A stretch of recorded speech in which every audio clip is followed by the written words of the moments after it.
미세한 거리에 따라서 초점이 머리에 이렇게 맞거나 혹은 조금 더 먼 꼬리 부분에 맞거나 이렇게 다르게 잡히는 경우들이 생기죠. 그럼 여러 장을 수동 초점으로 머리부터 꼬리까지 차츰차츰 변해가면서 한 10장 정도 내외로 찍습니다.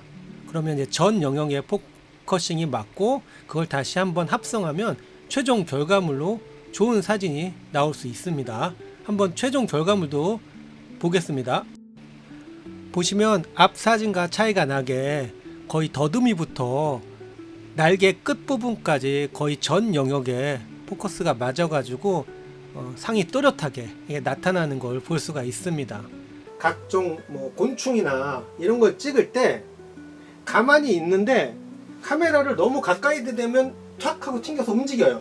왜냐하면 얘네들도 카메라를 의식하다 보니까 포지션이나 자세도 바뀌고 위치도 바뀌니까 의도하지 않았던 일들이 생겨요. 그래서 약간 관찰을 하기 위해서는 약간 거리감이 있는 걸 망원으로 이렇게 당겨서 접사처럼 가까이 찍는 그런 게 좀 편리할 때가 있습니다. 접사 링이라고 있습니다. 이거 뭐 두 개가 지금 붙어 있는데 16mm, 10mm, 11mm 이 접사 링을 하면 최대 망원에 했을 때 안 잡히는 최소한의 어떤 이격이 떨어져야 되는 거리를 줄여줍니다. 아마추어 카메라 사는 게 그냥 아마추어예요. 접사를 한번 찍어보려고 해요. 접사 가까이서 최대한 근접해야 제품이 이제 크게 나오잖아요. 카메라는 그냥 범용으로 제가 항상 많이 쓰는 캐논 R7 노출이나 이런 지금 여기 실내라서 물론 빛이 이게 항상 일정하지만 그래도 상황에 따라 조절할 수 있어서 매뉴얼 모드로 그냥 찍고 초점도 매뉴얼로 수동으로 할 예정이에요. 모든 대부분의 카메라 렌즈에는 아웃 포커싱 현상이 생긴다고요. 근데 그게 상황에 따라서는 되게 이쁘고 자기가 원하는 그런 상황들 돋보이기도 하고 예쁜 보케가 나오기도 해서 좋지만 그 초점이 자꾸 어긋나는 좀 초점이 여러 방면에 깨끗하게 나왔으면 좋겠는데 거리가 조금만 비율이 달라져도 초점이 일부분만 잡히는 그런 경우들이 좀 불편한 부분들이 있을 거예요. 그래서 그 아웃포커싱 문제를 해결하려면 매뉴얼 모드에서 그 단계별 거리별로 포커싱을 해서 여러 장을 찍어 가지고 그 포커스 맞은 사진을 한데 뭉쳐서 한 장으로 만드는 그것도 한번 해볼 예정이에요. 그러면 어떤 사물이 크게 찍었을 때 전체가 다 또렷하게 나오니까 보기가 좋겠죠. 최종 결과물로 한 장이 전체적으로 포커스가 잘 맞는 접사를 찍어보자. 이게 오늘의 목표입니다. 아마추어 카메라에 사용할 렌즈는 제가 지금 한 몇 종류를 갖다 놓긴 했는데 대표적으로 제가 가지고 있는 접사 기능이 있는 렌즈, 매크로 렌즈라고 하죠. RF 35mm 렌즈인데 이 광각이면서 접사 매크로 렌즈 기능이 있어서 사물 초점 거리가 굉장히 가깝게, 그런데 그렇게 찍다 보면은 저희 같이 아마추어 초보들은 어려운 점들이 생겨요.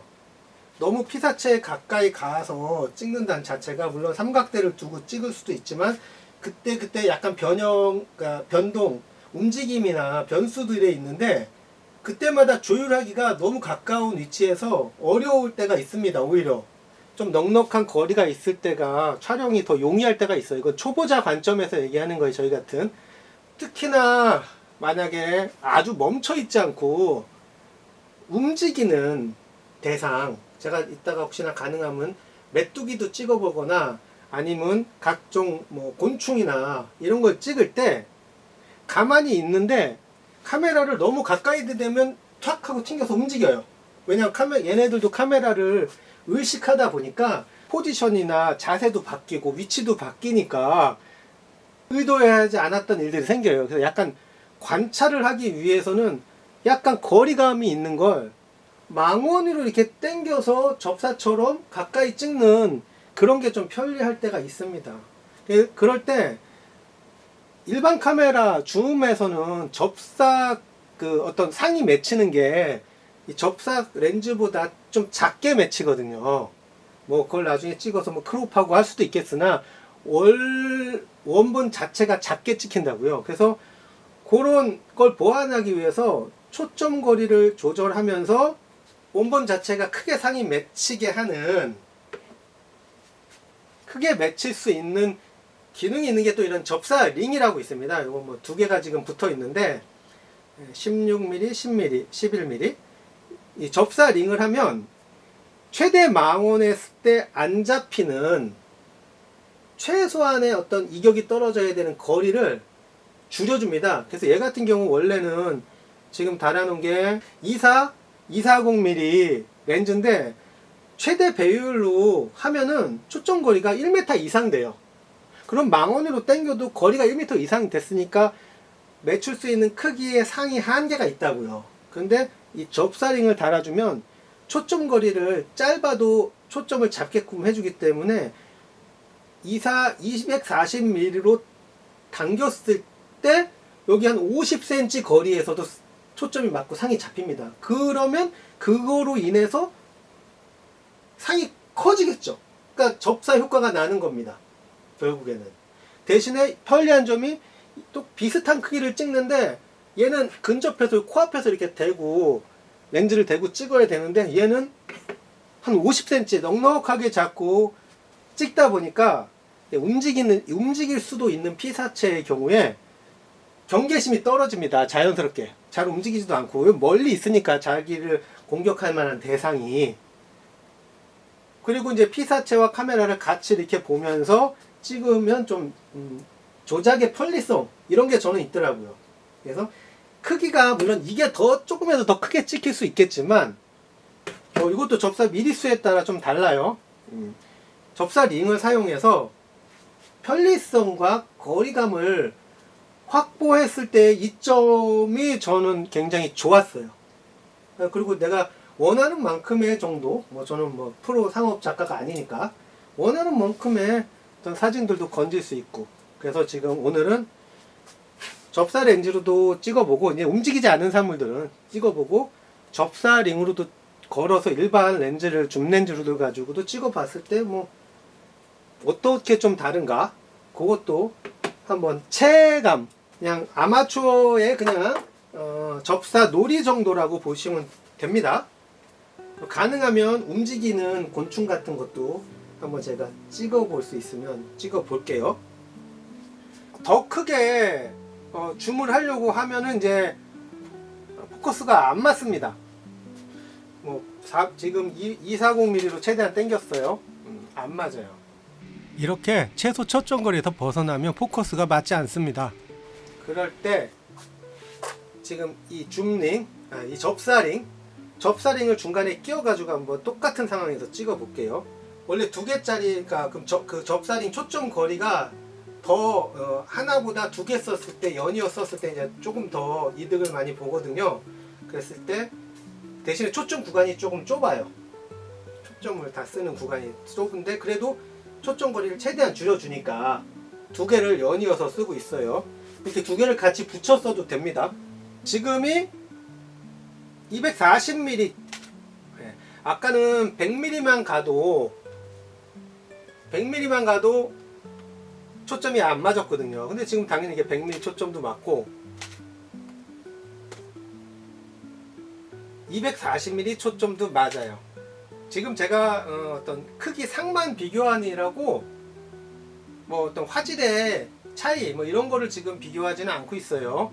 실제로 찍히느냐 안 찍히느냐, 그리고 상이 얼마 정도 커지게 찍히느냐, 요 정도만 비교하고 있어요.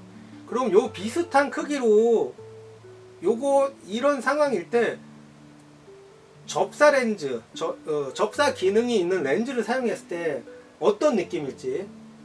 접사는 이제 가까이 가서 찍어도 멀리서 찍으면 광각이니까 얘 같은 경우에.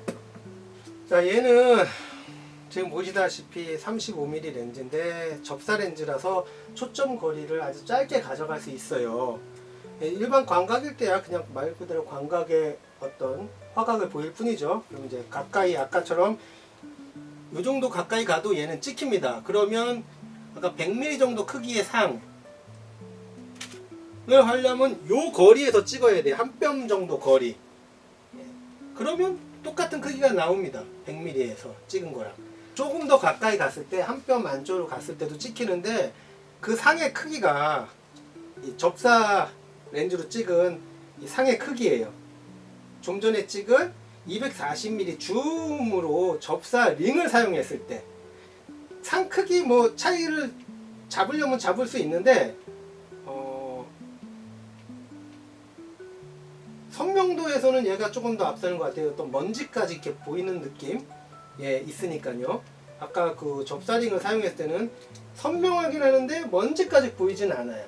그러니까 진짜 디테일하게 찍으려면 줌으로 당기기보다, 왜냐면 이 사이에 공기까지 찍히잖아요. 어떻게 본다면 거리가 실거리가 멀잖아요. 단지 어떤 렌즈의 광학적인 능력으로 가까이서 찍는 거고, 실제 거리가 가까우면 더 선명하겠죠. 그러니까 아주 디테일하게 찍으려면 가까이 가서 찍는 게 좋은데, 그랬을 때 생길 수 있는 변수나 손해가 싫다면 약간 화질에 손해를 보더라도 크기만 내가 어느 정도 그래도 맞추고 싶다면 이런 접사링을 사용하면 거리를 확보하면서 비슷한 크기의 사진을 찍을 수 있다. 이런 느낌으로 이용하고 있습니다. 저 같은 경우에. 저 같은 경우에. 특히나 지금 뭐 날아가는 벌, 꿀벌 이게 찍어야 되는데, 아마 꿀벌 모르겠어요. 착한 꿀벌이 아니고 일반 꿀벌이 이렇게 한 이 정도 가까이 가면 이미 도망가요. 꽃에 머물고 있다가 날아갑니다. 위험을 느껴서. 근데 이 정도 거리에서는 꿀 계속 빨거든요. 그러면 화질은 조금 손해 보더라도 경계심을 푼 피사체를 또 찍을 수가 있으니까 그런 이점이 있는 것 같아요. 애초에 물론 100mm 접사 렌즈 뭐 그런 것도 있잖아요. 80mm, 100mm 그런 접사 렌즈로 찍으면 거리가 확보가 되겠으나 뭐 거리가 확보될 수도 있겠죠. 그런데 이제 돈이 들어가잖아요. 우리는 지금 돈을 최대한 적게 기존에 있는 렌즈에 접사링을 사용했을 때 상황, 그 상황을 상정하고서 지금 얘기하는 겁니다. 돈만 있으면 각종 좋은 그 장비를 다 맞춰서 찍을 수도 있겠죠. 지금 현재 제가 있는 장비로 했을 때 이렇게 응용해서 찍으면 접사 효과를 낼 수 있다. 어떻게 보면 정확하게는. 움직이지 마. 그렇지, 아이 좋아. 거의 움직이면 안 되지. 움직이지 마세요. 이렇게 움직이면 곤란합니다. 조금. 야, 이제 친해졌어. 너 나 안 무서워? 아이고. 좋다.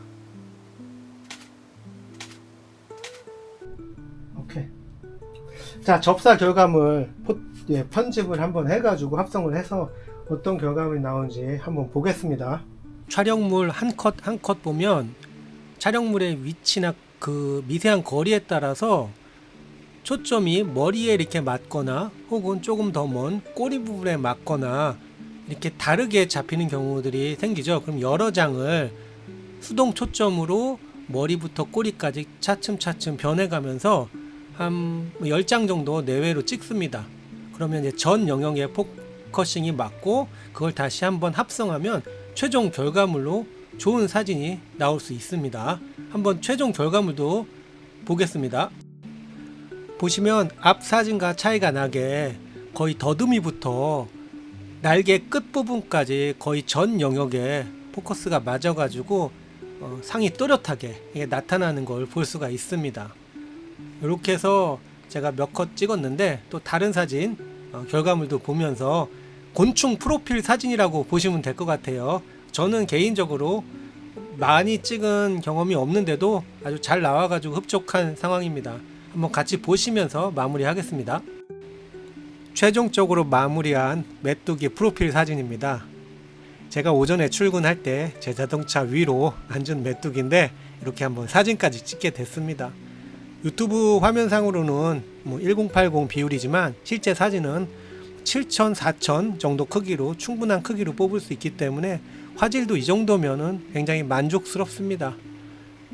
제가 시도한 게 거의 처음인데 처음 결과물 치고는 꽤 준수하게 나와서 아주 흡족합니다. 또 다음에 기회가 되면 또 많은 접사 사진 한번 올리도록 하겠습니다. 예, 이상 수스랜드였습니다. 다음에 뵙겠습니다.